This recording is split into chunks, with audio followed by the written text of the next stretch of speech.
Lotus reality and agro farming వారు premium farm land projects మన పొలం ఫేజ్ 1, 2 మరియు 3 కంప్లీట్ చేసుకొని మన పొలం phase 4 Wasar village at Narayana Khed లో ఆగస్టు 15 ఇండిపెండెన్స్ డే రోజు గ్రాండ్ లాంచ్ చేయడం జరుగుతోంది. లాంచింగ్ మరియు ఇండిపెండెన్స్ డే సందర్భంగా 5 గుంటాస్ ల్యాండ్ అవుట్ రేట్ లో బుక్ చేసుకున్న వారికి 1,50,000 రూపాయల డిస్కౌంట్ తో పాటు 2 గ్రాముల గోల్డ్ ఫ్రీగా ఇస్తున్నారు. పూర్తి వివరాలకు సంప్రదించండి. ఓం మహాగణాధిపతయే నమః. ఓం గురుభ్యో నమః. ఓం శ్రీమాత్రే నమః. పరమేశ్వర స్వరూపమైనటువంటి జ్యోతిష, వాస్తు మరియు ఇతర అనేకమైనటువంటి శాస్త్రములను మనకు అందించినటువంటి మహర్షులకి నమస్కారం. హయగ్రీవ హయగ్రీవ హయగ్రీవేతియో వధేత్తస్స నిస్సరతే వాణి జనుకన్యా ప్రవాహవత్. అరుణాం కరుణాతరంగితాక్షీం ధృతపాశాంకుశపుష్పబాణచాపాం అనిమాదిభిరావృతాం మయూకైః అహమిత్యేవ విభావయే భవానీం. శ్రీమాత్రే నమః. ప్రేక్షకులకి ఆ లలితాంబిక అమ్మవారి యొక్క అనుగ్రహం పరిపూర్ణంగా కలగాలని మనస్ఫూర్తిగా కోరుకుంటూ మనం ఈరోజు శుక్రుడు నీచ స్థానంలోకి వెళ్ళి కేతుతో కలవబోతున్నాడు.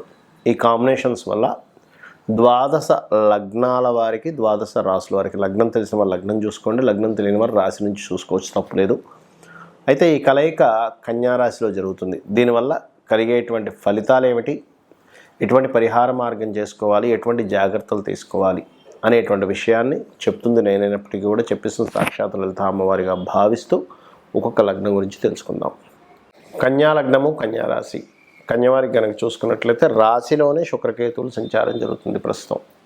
అంటే 25వ తేదీ నుంచి వచ్చే నెల 18వ తేదీ వరకు. ఇది పర్టికులర్గా కొంతవరకు తెలియని ఒక వైరాగ్య స్థితిని, ఒక రకంగా భక్తి మార్గం వైపు వెళ్ళేటువంటి యోగాన్ని, లేదా ఒక్కొక్కసారి కొంతమందికి ఎలా ఉంటుందంటే ఈ కాంబినేషను వాళ్ళకుండే పర్సనల్ చార్ట్లో ఉండే కాంబినేషన్స్ వల్ల అబ్బా ఎన్నో చేశాను దేవతా సంబంధించిన ఇంకా వెక్స్ అయిపోయాననే ఫీలింగ్ని ఇస్తూ ఉంటుంది. అయితే ఈ కన్యా లగ్నానికి పర్టికులర్గా శుక్రకేతుడు ఎప్పుడైతే రాశిలో ఉన్నాడో దీన్ని జయించాలి అంటే ముఖ్యంగా మెడిటేషన్ చేయాలి. ఎలా చేయాలి, ఏం చేయాలి అంటే ప్రాణాయామంతో తీసుకున్నాము, క్లోజ్ చేసాము, మళ్ళీ వదిలాము. అంటే ఏదైనా ఒక మంత్రం తీసుకొని గణపతిది కావచ్చు, లక్ష్మీదేవిది కావచ్చు, లలిత అమ్మవారి యొక్క లలితా సహస్రనామాలు కావచ్చు, శ్రీమాత, శ్రీ మహారాజ్ని, శ్రీమత్ సింహాసనేశ్వరి, చిదగ్నికండ సంభూత, దేవకార్య సమజ్జత ఇలా వస్తూ ఉంటుంది. కాబట్టి శ్రీమాత, శ్రీ మహారాజ్ని, శ్రీమత్ సింహాసనేశ్వరి అన్నప్పుడు పైకి తీసుకున్నాం, మళ్ళీ మూసాం. ఇలా ఒక్కొక్క నామం చదువుతూ అట్లా చేయొచ్చు. దాని ద్వారా ఏమవుతుందంటే మీ జన్మజాతకంలో ఇప్పుడు ఏదైతే గోచారంలో కన్యా రాశిలో శుక్రకేతులు కలిసి ఉన్నారో అది మీకు వైరాగ్యం వైపు తీసుకెళ్లకుండా యోగం వైపు తీసుకెళ్తుంది. అయితే కాస్త పెద్ద మొత్తంలో ధనాన్ని ట్రాన్స్ఫర్ చేసే విషయంలోని తండ్రి గారి ఆస్తికి సంబంధించినటువంటి ధనాన్ని కొంచెం కుటుంబ సభ్యుల మధ్యని తండ్రి గారి ఆస్తికి సంబంధించిన నాకు ఇది ఎక్కువ కావాలి, నాకు తక్కువ కావాలంటే విభేదాన్ని కలిగిస్తూ ఉంటుంది. కాబట్టి ఈ యొక్క విషయాల పట్ల కాస్త జాగ్రత్తగా ఉండాలి.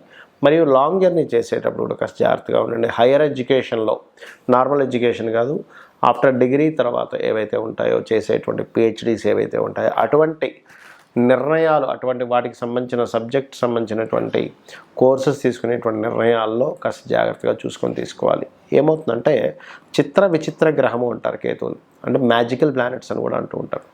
ఆ మ్యాజికల్ ప్లానెట్ ఏం చేస్తుందంటే అది ఒక్కోసారి మంచి మ్యాజిక్స్ చేస్తూ ఉంటుంది, ఒక్కోసారి మనల్ని ఆలోచన తప్పుడు అంటే రాంగ్ డెసిషన్స్ తీసుకొని మనం ఇది కరెక్టా ఇది కాదా అనే కాకుండా తొందరపాటులో ఏదో పెద్ద మొత్తంలో మనీ కట్టడం కానీ, లాంగ్ జర్నీస్ వెళ్ళడం కానీ, పెద్ద పెద్ద అంటే ఇక్కడ హైయర్ రిలేటెడ్ సంబంధించినటువంటి ఎడ్యుకేషన్లో కొన్ని చేయలేము, అనవసరంగా ఎంటర్ అవుతున్నామని తెలుస్తూ కూడా అందులోకి ఎంటర్ అయిన తర్వాత బాధపడ్డం కానీ ఇట్లాంటివి ఇస్తుంది. కాబట్టి మీరు వీలైతే దగ్గరలో ఉన్నటువంటి ఏదైనా క్షేత్రానికి, అమ్మవారి క్షేత్రానికి కానీ, గణపతి యొక్క క్షేత్రం లేదా లక్ష్మీ గణపతి క్షేత్రం ఏదైనా ఉన్నా, లేనట్లయితే కాణిపాకం లాంటివి అట్లాంటి వాటికి వెళ్ళినట్లయితే దూర ప్రాంతాల క్షేత్రాలకు వెళ్ళడం అనేటువంటిది మీకు మంచి ఫలితాలని ఇస్తుంది. దీంతోపాటు గోవుకి గ్రాసము, తీపి చపాతీలు తినిపించండి, అన్ని విధాలు బాగుంటుంది. మరి శుక్రకేతువుల యొక్క ప్రభావం ప్రపంచవ్యాప్తంగా, దేశవ్యాప్తంగా ఎటువంటి ఫలితాలు ఇస్తుంది? శుక్రుడు ఫైనాన్స్కి కారకుడు. ప్రపంచ దేశవ్యాప్తంగా ఫైనాన్స్ రిలేటెడ్ సంబంధించిన ఆర్థిక మాన్యాలు అంటూ ఉంటారు. వాటి మీద ప్రభావం చూపిస్తూ ఉంటుంది. అంటే కొన్ని దేశాల యొక్క వాల్యూ, మనీ వాల్యూ కొంత పడడం కానీ ఇట్లాంటివి జరుగుతుంది. అదేవిధంగా ఈ యొక్క శుక్రుడు బుధరాశుల్లో ఉన్నాడు. అంటే షేర్ మార్కెటింగ్ రిలేటెడ్ సంబంధించిన విషయంలో ఈ నెల 25వ తేదీ నుంచి వచ్చే నెల 18వ తేదీ వరకు షేర్ మార్కెట్లో చాలా ఫ్లక్చువేషన్స్ గురవుతాయి బుధరాశుల్లో ఉన్నప్పుడు. మూడవది, ఇప్పుడు చూడండి, మనం బయట చూస్తూ ఉన్నాం, స్త్రీకి మనం మొన్న కోలకట్టా సంగతనే కావచ్చు, ఆ శుక్రుడు స్త్రీ కారకుడు. ఎప్పుడైతే నీచబడి కేతువుతో ఉన్నాడో దాని మీద కుజుడి యొక్క దృష్టి కూడా, మిథున రాశి నుంచి ఎప్పుడైతే కుజుడి యొక్క దృష్టి కూడా ఉందో, ఈ కాలంలో మరింత జాగ్రత్తగా ఉండాలి ఆడవారు. మరింత జాగ్రత్తగా కేర్గా ఉండాలి. బయటికి పంపించేటప్పుడు కాస్త సెక్యూరిటీతో పంపించండి, ఇది చూసుకోవాలి ముఖ్యంగా. ఇక 4వ విషయం ఏంటంటే, ఇక్కడ అందరూ కూడా, ఎందుకంటే న్యాచురల్ 6th హౌస్లో ఉంది కాబట్టి రుణ సంబంధించినటువంటి మ్యాటర్స్ ఏవైతే ఉంటాయో ఆ విషయాల్లో చాలా జాగ్రత్తగా ఉండాలి.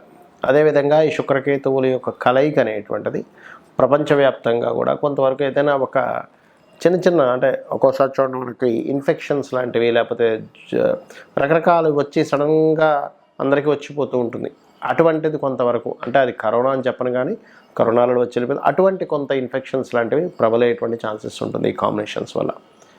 అయితే ఇక్కడ లక్కీ ఏంటంటే మనకి సూర్యభగవానుడు ఓన్ హౌస్లో ఉన్నాడు. అది కొంతవరకు ఎటువంటి రోగాలు రాకుండా ఆయన కంట్రోల్ చేస్తుంటాడు. ఓన్ హౌస్లో ఉన్నటువంటి సన్, అందులో ఎటువంటి సందేహం లేదు. అలాగే మరొకటి ఏంటంటే, ఈ 6లో శుక్రుడు ఉన్నప్పుడు, అంటే న్యాచురల్ 6th హౌస్లో శుక్రుడు ఉన్నప్పుడు సర్వసాధారణంగా మనీ రిలేటెడ్ వాటి మీద కొంతమంది చేస్తూ ఉంటారు. అది ఎలాంటివంటే, అంటే ఇప్పుడు చేయకూడదు కానీ తర్వాత చేయొచ్చు అని కాదు, ఈ బిట్ కాయిన్స్ అని ఇటువంటి వాటిల్లో ఫ్లక్చువేషన్ స్టార్ట్ అవుతుంది. సో బిట్ కాయిన్స్ ఇలాంటివి చాలా ఉన్నాయి, బిట్ కాయిన్స్ అనే కాదు, ఇటువంటివి చూసుకొని చేయండి. మరొకటి, శుక్రుడు సినిమా ఫీల్డ్కి కారకుడు. సినిమా ఫీల్డ్కి కారకుడైన శుక్రుడు నీచ స్థానంలో ఉన్నాడు కాబట్టి సినిమా ఫీల్డ్లో ఉండేటువంటి వారు సినిమా రిలేటెడ్ సంబంధించి చేసేటప్పుడు కాస్త జాగ్రత్తగా ఉండాలి. అయితే నేను మీకు ఒక్కొక్క లగ్నాన్ని బట్టి నేను చెప్పుకుంటూ వచ్చా, అది ఏ శుక్రుడు కేతువు ఏ రాశుల్లో ఉన్నాడు ఏంటనేటువంటిది దాన్ని బట్టి చూసుకోండి. అలాగే మరి శుక్రకేతువుల యొక్క ప్రభావం తగ్గాలి అంటే మీరు చేయవలసిన పరిహార మార్గం ఏమిటి? పాయింట్ నెంబర్ 1, నవగ్రహాల్లో శుక్రగ్రహము కేతుగ్రహం దగ్గర దీపారాధన చేసి ప్రదక్షిణం చేయండి. పాయింట్ నెంబర్ 2, రావి చెట్టు ఉంటుంది, రావి చెట్టు చుట్టూ ప్రదక్షిణం చేసి అక్కడ సర్పాలు ప్రతిష్ఠ చేస్తుంటాయి, వాటి మీద పసుపు కుంకుమ గంధం కలిపిన నీటితో అభిషేకం చేయండి. నెంబర్ 3, మీకు దగ్గరలో గోశాల కనుక ఏదైనా ఉన్నట్లయితే ఆ యొక్క గోవుల దగ్గరికి వెళ్ళి గ్రాసము మరియు తీపి చపాతీలు ఇటువంటివి తినిపించండి. 3 చపాతీలు తినిపించండి. దానికి నూనె పుయ్యకుండా కాల్చినటువంటి చపాతీలు తేనె పూసి చిన్న ముక్కలుగా గోవుకు తినిపించండి. అదేవిధంగా మరొక విషయం ఏంటంటే, ఇంకా బాగా తీవ్రంగా ఉంది మీకు, కాకపోతే ఇప్పుడున్న పరిస్థితుల్లో జాతకంలో మనకి గోచారంలో జరిగినటువంటి కాంబినేషన్స్కి ఈ జాగ్రత్తలు చెప్పాం, కానీ కొన్నిసార్లు అవి కంపల్సరీ వాళ్ళు పాటించాల్సిన పరిస్థితి వస్తుంది. అంటే రెమెడీ పాటించడంతో పాటు వాళ్ళకి అత్యవసరమే అవుతుంది. అంటే వివాహం వద్దు అని చెప్పుకున్నాము, ఉదాహరణకి వివాహం కంపల్సరీ చేయాల్సిన పరిస్థితి ఉంటుంది, వాహనం కొనొద్దని చెప్పాము కానీ కొనవలసిన పరిస్థితి వస్తుంది. అప్పుడేమిటి అన్నప్పుడు అప్పుడు చేయవలసింది ఏమిటంటే, ప్రధానంగా మీరు శుక్రుడికి సంబంధించిన దినుసులు, అంటే బొబ్బర్లు అంటారు, ఆ యొక్క బొబ్బర్లు మరియు తెలుపు రంగు వస్త్రం దానంగా ఇవ్వండి. కేతువుకి సంబంధించినటువంటి ఉలవలు మల్టీ కలర్ క్లాత్ దానంగా ఇవ్వండి. ఈ రెండు కనుక మీరు శుక్రవారం కానీ మంగళవారం కానీ ఒక 7 వారాలు కనుక ఇవ్వగలిగితే ప్రతి వారము మీకు ఎటువంటి ఎఫెక్ట్ కూడా ఉండదు, అన్ని విధాలా బాగుంటుంది. ఒకటే గుర్తుపెట్టుకోండి, శుక్రుడు ప్రభావం ఎప్పుడైనా ఇలా నెగిటివ్గా వస్తుంది, కేతు యొక్క ప్రభావం ఎక్కువగా నెగిటివ్గా వస్తుంది అన్నప్పుడు లక్ష్మీ గణపతి ఆరాధన చేయడం, లలితా సహస్రనామాలు చేయడం, ఇవి కనుక చేసినట్లయితే, గణపతి యొక్క ఆరాధన చేయడం కనుక చేసినట్లయితే అన్ని విధాలా బాగుంటుంది. ఆ యొక్క అమ్మవారు మిమ్మల్ని అన్ని విధాలా కాపాడాలని, ఆయుర ఆరోగ్యాలు మీకు ఇవ్వాలని మనస్ఫూర్తి కోరుకుంటూ శ్రీమాత్రే నమః.